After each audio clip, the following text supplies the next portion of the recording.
இது ஒரு சாதாரண நாள் தான். ஆனா, இதுல சின்ன சின்ன தருணங்கள் கூட வாழ்க்கைய ரொம்பவே அழகா மாத்துது. இன்னைக்கு நான் வொர்க் முடிஞ்சு வீட்டுக்கு வந்து ஃப்ரெஷ் ஆயிட்டு சாப்பிட்டுக்கிட்டு இருந்தேன். அப்புறம் ஈவினிங் என் ஒய்ஃபும் ஆஃபீஸ் முடிஞ்சு வீட்டுக்கு வந்துட்டா. என் ஒய்ஃப் என்கிட்ட அடிக்கடி சொல்லுவா, நான் எப்படியாவது ப்ராப்பர் டயட் மெயின்டெயின் பண்ணணும்னு. ஆனா, நான் அப்படியே அவளுக்கு ஆப்போசிட். அவளோட டயட்ட உடைக்கிறது தான் என்னோட வேலையே. இன்னைக்கு அவ ஆஃபீஸ் முடிஞ்சு வந்ததுமே வா வெளிய கிளம்பலான்னு சொன்னா. கொஞ்சம் பொறுமையா இரு, மக்ரூன் சாப்பிட்டு போயிரலாம் அப்படி சொல்லி அவளோட டயட்ட இன்னைக்கும் உடைச்சிட்டேன். அப்புறம் 2 பேரும் ஒண்ணா சேர்ந்து வெளிய ஒரு ஷூட் இருந்துச்சு. அதுக்காக கிளம்பியாச்சு. ஷூட் முடிஞ்சதுக்கப்புறம் என்ன நடந்துச்சுன்னு நீங்களே பாருங்க.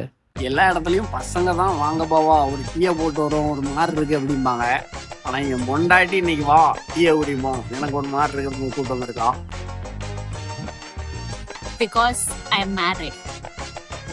அப்புறம் எல்லாம் முடிஞ்சு வீட்டுக்கு கிளம்பியாச்சு. வீட்டுக்கு வர்றதுக்கு முன்னாடியே என் பொண்டாட்டி சொல்லிட்டா எனக்கு வயிறு பசிக்குன்னு. என் பொண்டாட்டி என்கிட்ட 4 தோசை சுட்டாலும் நறுக்குன்னு சுடணும்னு சொல்லியிருந்தா. இந்த மாதிரி சின்ன சின்ன தருணங்கள் தான் என் லைஃபே அழகா மாத்துது. அதே மாதிரி அவளுக்கு சுட்டு கொடுத்துட்டு நானும் பழையதை புளிஞ்சு வச்சு அடிச்சுட்டு தூங்க போயாச்சு. சேர் அண்ணா ஆஃப்லைன் போயிட்டு வரேன். பாய்.